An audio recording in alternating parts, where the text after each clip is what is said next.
Are you ready? Heads up. Okay. Good morning. No, not quite. But are you fine? Are you chilling? Are you relaxed? Are you enjoying the Spring One? And you are sitting in this talk, and on the other track, Josh Long is talking. So I'm very thankful that you have picked up this talk. The topic of the talk is how to foster a culture of resilience. So let's get started with a short introduction. My name is Benjamin. I'm one of the founder of SteadyBit, a company which, to be honest, the idea evolved on the Spring I/O in 2019. So that was like where I was doing a talk also on this conference about the Chaos Monkey for Spring Boot. And this was like our birthday 3 years ago. So if you would like to reach out to me by Twitter, by mail, please feel free. And as we are a very small group, let's start with a little introduction round. Please go ahead. Where's the mic? No, just kidding. So, okay, let's get started. What is resilience? What is the term resilience? What is behind? So we need to get a better understanding that we are able to speak the same language. And yeah, resilience is an outcome of an automated, well-architectured system and well-tested. So everything is automated, everything is well-designed. We have picked up the best practices we can find, and we are testing everything continuously. And the outcome, that's something which we are able to get out of it, is that our system is able to recover from a fault, even if there are some outages, and we are still able to deliver value for our customers. We are still able to get requests handled by our customers. Not like on the 100%, but we can maybe deliver some fallbacks, and maybe we can deliver some alternatives for our customers. And it's really like not only related to the system aspect, it's also part of your organization. It's part how you are reacting under bad conditions. Are you able to see incidents in a minute or in seconds? That's a really big difference if you're operating in production. Who knows what chaos engineering is? Hands up. And you are all doing it every day, continuously, with fun, and only spending just a couple of minutes? No? Okay. What is chaos engineering? Chaos engineering it's evolved over the last years, and it's more like a principle, it's more like a method. It's something where you attacking your own system, where you're experimenting on your own system to see if the system is able to survive such turbulent conditions, which you will see in production, because production is not like a funny place to be. It's something where our users are using our system, and they would like to use it in a very easy way without any interruptions. So with chaos engineering, you are running experiments to inject faults, latency, exceptions, whatever, to get a better understanding and to build the trust and confidence about the capability of your system. And you are doing it in multiple phases. You are starting with the steady state. The steady state is like the status if your system is operating normally or not. It's like, okay, everything is fine and we are in a stable state. The normal example, which you can also see on many blog posts, is like from Netflix, like the number of clicks on the play button. If this is executed successful, the system is operating normally, because if you click on the play button at Netflix, you need to log in, you need to pick up a movie, you need to get maybe some meta descriptions about the movie, and then you will finally play. And that's the point where Netflix is delivering the value for you as a customer. And that's their steady state. Other examples, for example,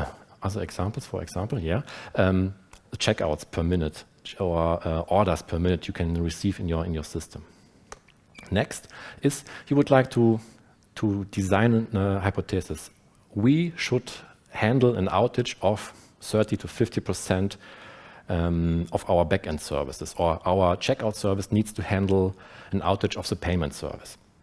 That's something we would like to see, verify, and to see how if we are able to handle it.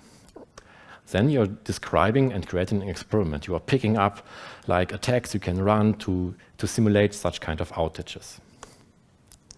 And during the execution of the experiment, you will verify if you are able to survive, if you hopefully can provide some learnings. Hopefully you will find something which is not working as expected. And that's the biggest value you can get out of chaos engineering, when something went wrong. In this case, then, you are able to fix and improve your system. You have a finding. You can improve it, and you can rerun the experiment to verify if the system is now able to survive such kind of bad behaviors. Make sense? It's a little bit time-consuming, a little bit like, okay, we need to sit down once a week, once a month, let's do it in a quarter, maybe we can do it once a year, because it's so time-consuming, and everybody needs to get into a room. So, how can we improve it? Because it's so time-consuming. Normally, chaos engineering, or sometimes, maybe often, chaos engineering is performed like this example. Okay, I was on a conference, Spring I/O. Benjamin was on stage and told me, okay, I need to do chaos engineering. It's so easy to do. You can run attacks, you can improve your system. Cool, let's do it. Okay, we will do chaos engineering in our own organization. Then you will get together with your colleagues, you will create your first idea. Okay, let's get started with something. We're not the experts. Where should I start? And I should focus on my use case. I should improve my use case, my own system. So why should I now do chaos engineering on top of all? Question or just stretching? Okay. If you have any questions at any point in time, please interrupt me, okay? Okay, let's start with chaos engineering. We will pick up an attack, random attack. Just pick up an attack to do something. There are so many great tools outside in the open source area to get started with chaos engineering. You can use Pumba, you can use other open source tools to just get started. And it's often like that you just picking up a tool out of the tool set, of the toolbox. Let's do it with a hammer. Now we are running a hammer attack. Do you know the hammer attack? It's hammer time, no? Okay. Oh, sorry for that. So our attack is the hammer. And we will use this hammer right now. It's up to you. Pow! Oh, come on. Zap. Oops. Oh, okay. Normally, now it's the case that you have proven something. But what have you learned? What's the outcome for us? Break something. Yeah. We have just verified that our attack is doing the job. Normally, you are picking up like a CPU attack, a memory attack, and this breaks something. Yeah, I can see it in the monitoring. Yeah, it's a CPU spike. Wow, but where's the learning? Is there something where we now can improve our system? Let's see it in more detail. Let's take a look at the practice. Here's a simple demo showcase. It's a distributed system. In total, there are 4 services. And one central component is called gateway, and this gateway is connected to 3 backend services. And we will focus now on the hot yield service to just run our first attack.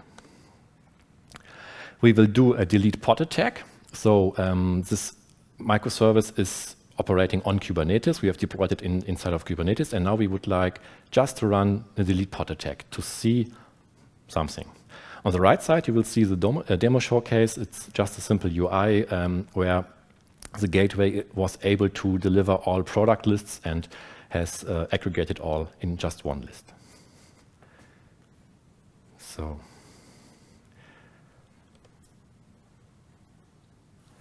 now we are running the attack. It's been executed, and please take a look at the right side. There's our demo showcase, the shopping demo UI, and now we are just deleting some pods randomly.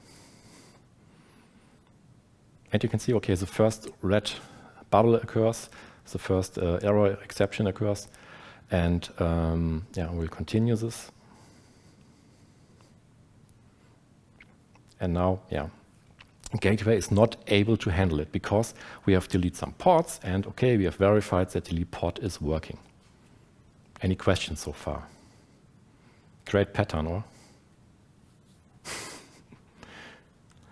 Okay, so what's in it for me? How could I now learn from it? How could I improve something? And it's very hard to get insights because now I need to take a look at the log files. I need to take a look at my monitoring solution. Maybe I was not able to get all data in place, and now I'm running behind everything. It's not able to generate knowledge out of it. And it's additional work on all on other parts we are doing normally in our daily workflow, and it's more like interrupting our workflow. And it feels often like to jump in the next rabbit hole. It's like, okay, I need to get this open source tool to run a delete pod attack in my CI/CD pipeline. Now I need to be an expert for this specific open source project. I need to be an expert to get it in my CI/CD system. How should I focus on my daily work now? So don't start with chaos engineering in this way. Let's take a look at a different approach. We would, as the title mentioned, we would like to foster a culture of resilience. And we are starting with the why. Why is it important for us to do it? Why should I do it?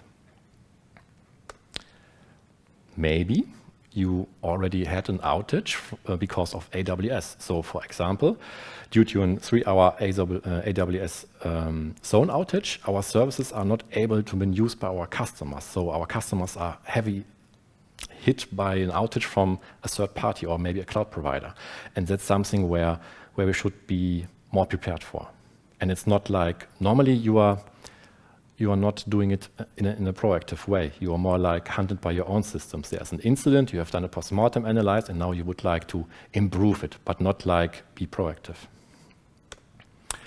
Another example, the checkout service needs to survive a 3-minute downtime of the payment service. 3-minute downtime is something we need to talk about, but in general, checkout service should handle any kind of outages from backend components. So it's like not that we are seeing cascading errors in our system because of a backend dependency is not working. Questions? Are you still on track? Yeah, one question. What was the it of the don't do, like the what you're not supposed to do? I'm not sure what the actual it was there that you're not supposed to do. Is it just like saying, don't try to see whether a specific tool can break the system, or what? Yeah. Should he repeat, or? I mean, okay, you could answer the question. It's just I can. So hopefully I was able to understand the question correct. You are more looking like what should I do different? what was the it that you're not supposed to do there? Like, if you could just summarize it, because you said like you did all the parts of it, but what was the actual it that you're not supposed to do? Okay, give me a couple of slides. Hopefully this will answer your question. All right. Okay, I will try my best. Otherwise, please, we can talk about at the end.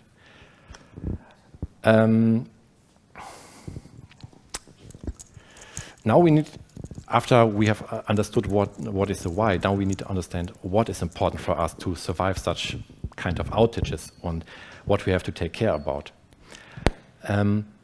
Let's do it in a different way. In the first example, we started with an attack. So we have just picked up an attack to run this attack and to see how the system is reacting. Now we're doing it in a different way. We are starting with an objective, with a capability, with something we would like to see in the system, and we are proving that this attribute, this capability is in our system. First example is, we are taking care that we are doing a rolling update strategy to roll out our new deployments. It's not like that because of a deployment, our payment service is down for 3 minutes. It's done step by step with a rolling update. Another capability is that 95% of our requests should be still successful, even if there are some single pod failures. Like in the example in the beginning, okay, delete pod has killed the pod from the hot yield service, but we have not verified if the system is still able to answer successful 95% of our requests. That's something we should been able to take a look at during the execution. When a host is failing, or maybe there's an outage of one node of the cluster, and we need to see that every every pod is coming back after in total, let's say 5 minutes, 1 minute, whatever. And we can prove it. We need to take care about it and not like, okay, now the node is gone and we are not able to get back in the normal state. Or we would like to see a specific retry pattern in our system. We would like to see that the service who's calling a backend dependency is not doing it just once and is waiting for 30 seconds. We would like to see it's done a retry after just waiting for 1 second. That's something we can train our system.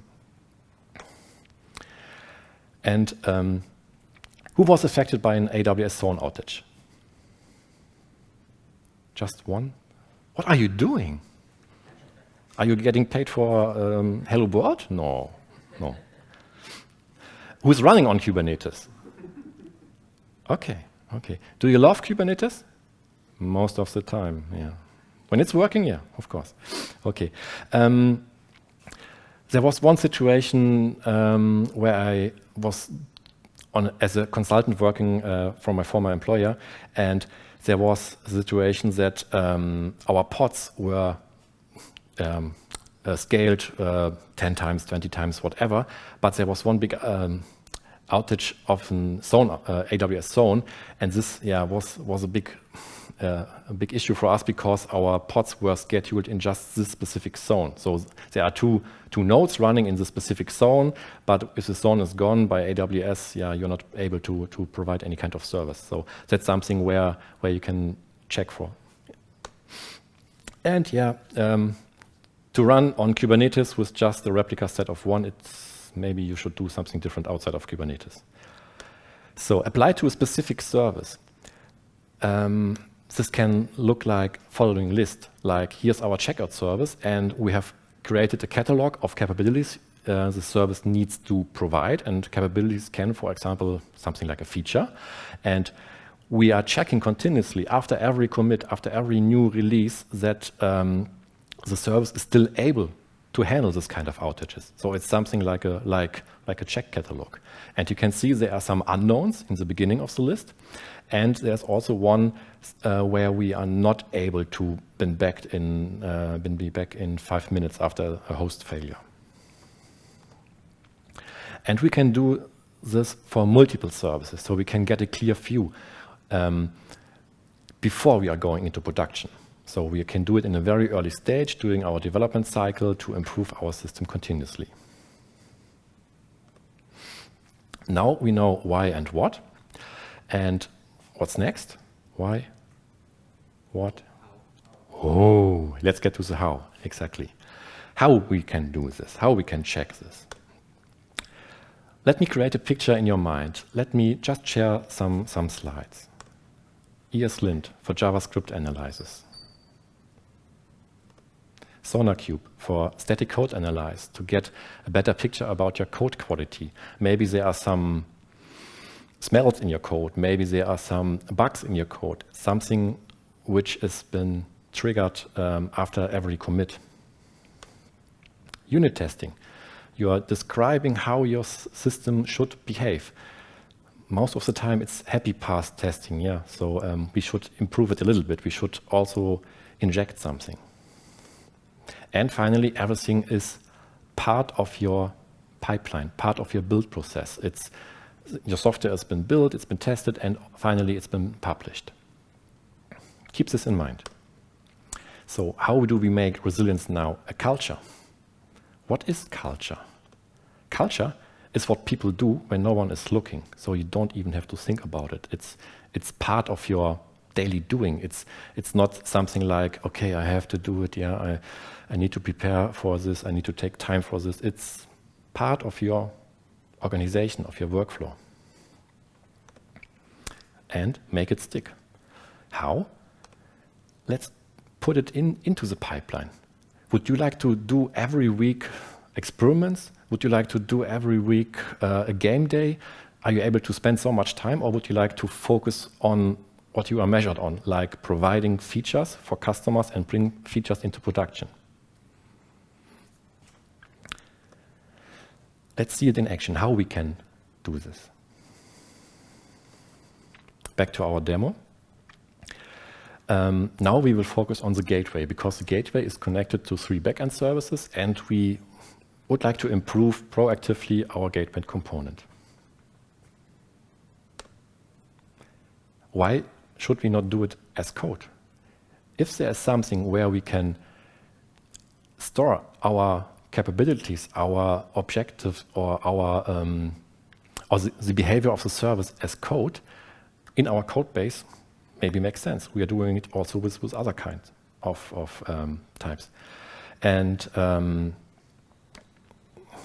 let me describe the concept of policies. You maybe have saw in the picture there was a line called policies. And in the early beginning of this talk, I mentioned that to be an expert, also to do chaos experiments, to do chaos engineering, maybe someone else should help me with that, should improve myself, because I'm also a developer by heart, and I would like to improve my skill every day. And maybe there's a community, maybe there's a group of people that are able to provide and help me. That's the core concept of policies, where a policy is something I would like to check for. For example, recovery pod, or redundancy of the pods in my Kubernetes cluster, or that I'm doing a rolling update strategy. That's something I would like to check for. And this is, this should be accessible for everyone. It should be shared. It should be created by the community. And inside of policies, there are multiple tasks to do. For example, there's one kind where experiments are already prepared, like somebody like from Zalando, from another company, has created an experiment for a specific Kafka cluster, or maybe for a Kubernetes cluster, and he's now able to share this by code, and you can pick it up and use it in your own environment to see if you have the same error than the people from Zalando or whatever. Or the other type of task, a weak spot. A weak spot is something where you don't need to run an experiment. You don't need to execute anything. It's like a static analyze. Like in a weak spot, you can describe, if I can see this pattern configured in my Kubernetes cluster, in my Spring Boot application, whatever, then it's a bad behavior. That's something I would not like to see, like a failing or a missing readiness probe. If you're in Kubernetes and there's no readiness probes, this should be a failure. Or maybe you are using Kubernetes and you are just using one instance, and you're not doing a replica set of more than once. Maybe that's an issue. That's something you can work with, work against with. Let's see it in action. Still okay for you? Everything? Okay. Let's get started to describe the behavior of our service by code.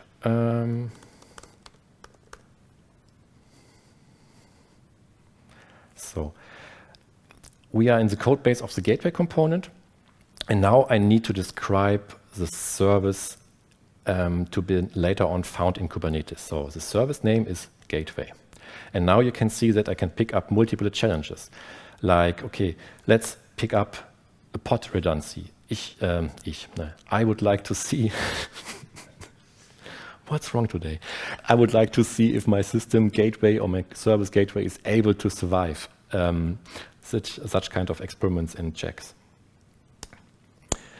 Now I need to describe in which cluster this should be executed in the demo prod cluster.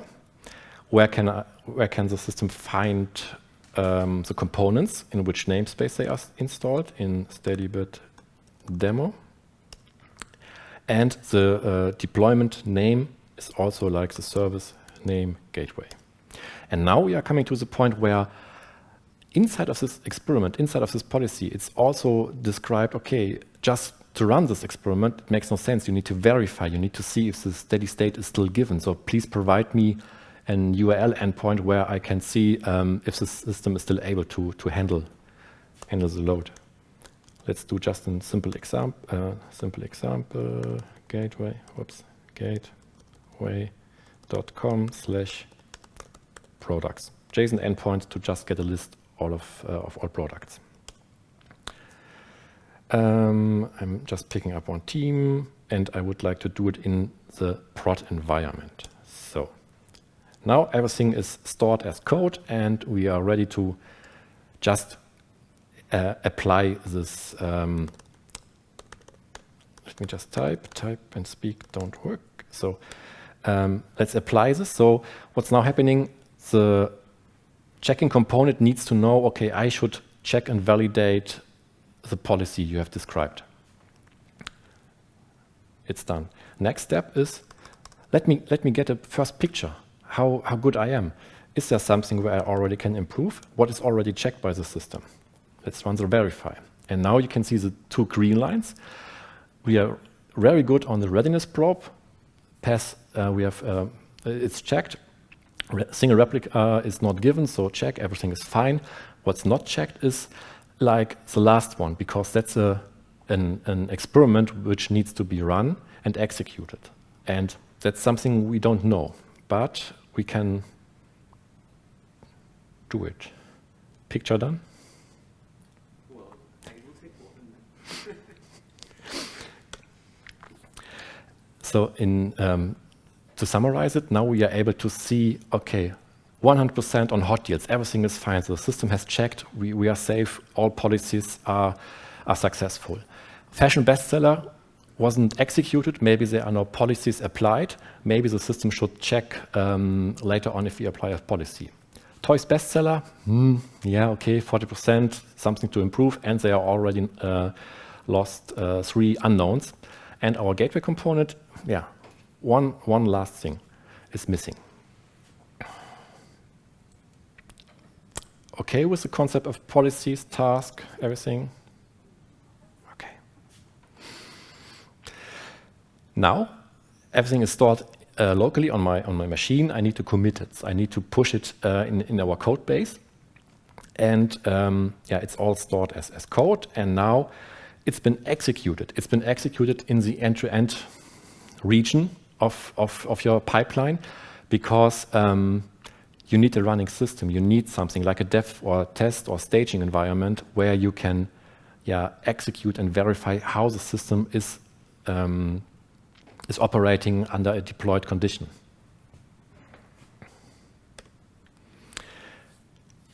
And yeah, you can put it in your pipeline. You can not only execute it locally on your desk, you can also put it into your CI/CD system like GitHub Actions.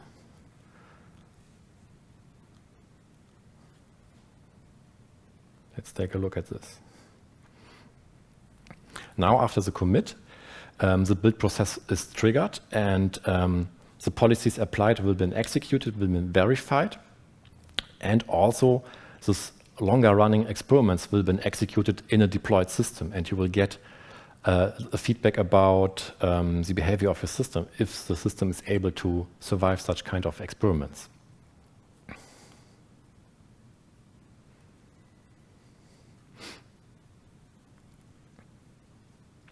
Here's now the execute, and we are now waiting for the return of the experiment. This experiment is maybe running up to 1 minute. And if the experiment is not successful, our build process is not working. There is a failure in the build process, and that's something where we can get out more data. We can open up the log files. We can see where the issues are and can improve our system. And that's continuously after every commit, and you don't need to sit on to run an experiment by hand. No. Okay, I'm not good in timing, so 20 minutes left. Short recap. How to foster a culture of resilience. Start with the why. Why is it important? Why is it important? Because there was a postmortem analyzed by your team. Maybe there was an outage last night, a big incident, or something where you need to provide more value for your customers, and you would like to see your customers not using your product. If you know why, start with the what. What is important to achieve these capabilities, to achieve this goal? And make it stick. Don't do everything by hand. Let it be part of your workflow, your pipeline. Want to talk? Yes, we can talk. we have a lot of time left. So my gift for you, 20 minutes more time today. But yeah, maybe we need a microphone. Questions coming up. Microphone.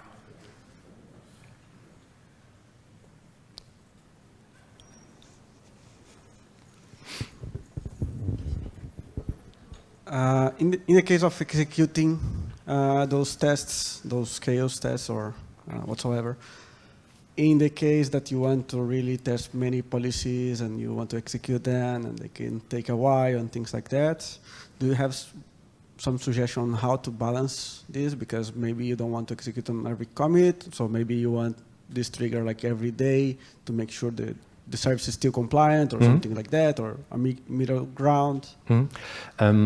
You are doing it after a deployment of your dev or staging environment. That's the point where it's been triggered, not like every commit is pushing it. And also you need to take care that policies are executed under control, not like we can do it in parallel and now we are hitting the system with 10 parallel executed policies, because then you are not getting out this data like you need. You can do it step by step in a deployed system. Okay? Okay, and following question. As you said, this kind of gets complicated because if you do on every deploy or something like that, and if you do that on a stage environment, and you also have other services from other things also executing other experiments at the same time that you cannot control, can this influence and how to deal with those? Exactly. Those That's exactly. That's why you need a central component which is taking care about the schedule. And that's the magic behind. You are not able to run everything at one time. No. Okay, so you need a pipeline that cannot run in parallel, basically, for the experiments. The pipeline don't need to take care about the component which is executing all these parts. So there's a magic going on, because there are some conditions where you are able to run multiple policies because the policies are not attacking the same targets underlying. So if, for example, you are running one policy in one namespace, and this is absolutely not calling outside, you are able to run more than one policy. Yeah, but inside of this, you need to take care, and you should use some tooling for that. Yeah. Thank you. Okay. The first row. A question more about the literal part of establishing a culture of resilience, especially for not your own team, but like if you're in a consulting and you're working with a client seems like they're always dealing with forest fires reactively. So do you have any war stories, suggestions for how to really sell this idea of like trying to get a more proactive stance on it? Yeah. The best way to get started is like picking up or take a look at the incident analyze tools they are using, like the incidents they are hopefully documenting quite well. Pick up an incident, prepare an experiment, and run this incident again, or this experiment again, to see like if you have invited all people, like you are able to survive this incident again. Are you sure? No, here's an experiment, I can prove it, and you are not able to see it. Or the biggest aha moment is like, that's a good story. The biggest aha moment was the lead architect has decided, okay, you need to run load tests, and secondly, we need to do rolling updates. So team has done a check for, okay, here's our load test, we are executing the load tests are done, successful, perfect. Second check is, we need to do a rolling update, but they were not in production right now, and they have never executed both of them in parallel. So it's like they have not done a rolling update under load, and the system was not able to do it. Everything collapsed, and that's maybe also a good part. Yeah. Yeah, maybe? As an answer, I mean, if it's just about to get started with it with your client, I'm also working in consulting. It's of course asking the client if they're fully confident about the resilience of their system. I mean, if they say, if everything is fine and they don't worry about anything, they probably don't need that. But I never had that scenario. And of course, with using tools like that, they can improve their confidence in their own infrastructure and like learn from that and improve everything. So it's not like switching it on and off, but like getting it kicked off and then iterating it into the process, kind of. One last example, a technical example. Prove if your monitoring solution is able to see events, outages, errors. Ask a team like, okay, how fast can we see an outage in our monitoring? Normally they answer as fast as possible in up to some seconds. Normally it's 1 minute, 2 minutes, 3 minutes, and whatever, and you are blind in this time window. And if this is also, which is normally in production, that's a big issue. Please. Yeah, I have a question regarding running it as a pipeline. So in some cases, like database failover, when you want to test the driver, it could work also in dev environment because you just tested the application itself. But in case you tested like the availability zones, most of the cases I think you have different configuration for prod and dev. And how does it help if you test your dev? How do you ensure that the prod is also like works fine? Yeah. If you're only doing this in dev environments, you should later on use your dev environment as a production environment because it's very stable now. So you need to do it in a very close environment, which is nearly the same as production, because what you are seeing in production is always something different you can see in your dev environment or you can see in your load tests. So do it in a staging QR environment, which are very close to production. And maybe you are allowed to do shadow traffic from production. Maybe you have some load tests with some not critical data inside of production. Execute this in a very close environment to production. Yeah. And do you ever do it actually on production, these chaos engineering tests? I'm sorry, it's the beginning? Do you ever do these chaos engineering tests on production as well in some like outside heavily working hours? So. Not at first. No, don't start in production. Please, please. That's a not as a starting point. It's a very important point. Normally, the principles of chaos engineering are telling you you need to do it in production. Yeah, of course, but then it's too late. Improve in your daily doing, in your development cycle. Do it in a very early stage. Do it as early as you can, and then you can do step by step into production. If you are later on able to survive everything, okay, you can do it also in production, but later on. It's more like the end boss. Any other questions? No? Yeah, 2 questions. Wow.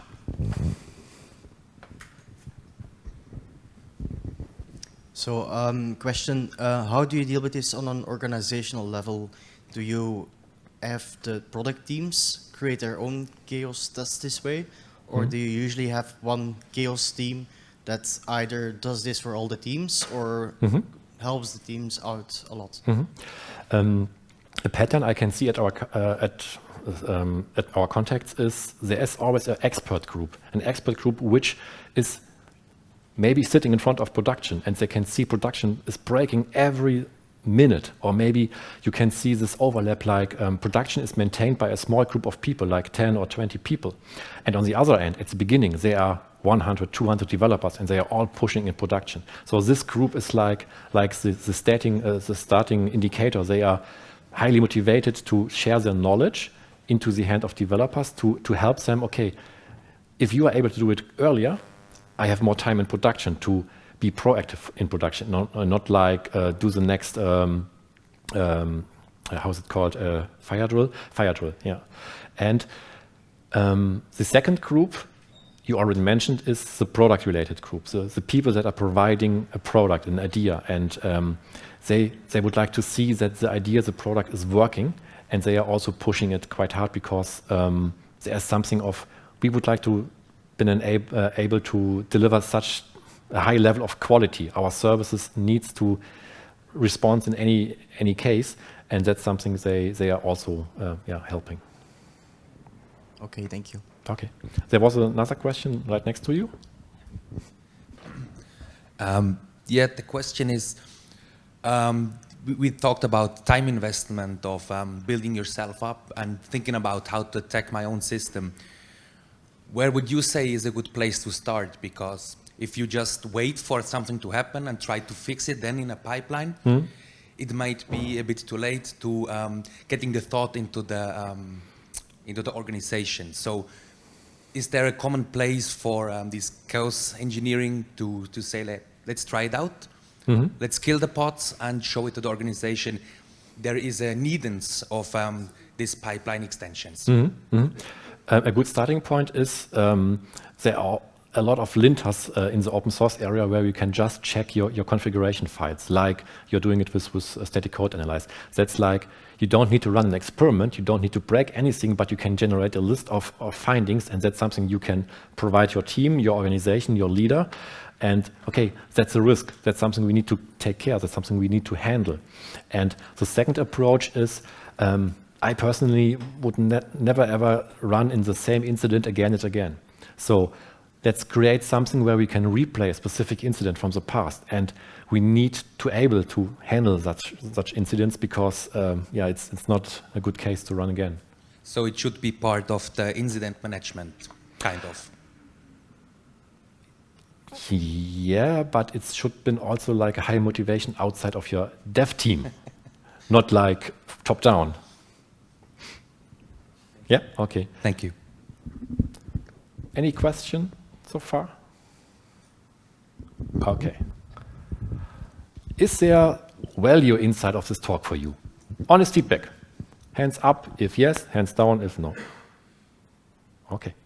Okay. Okay, then, yeah, thanks a lot. 8 minutes left, just on time.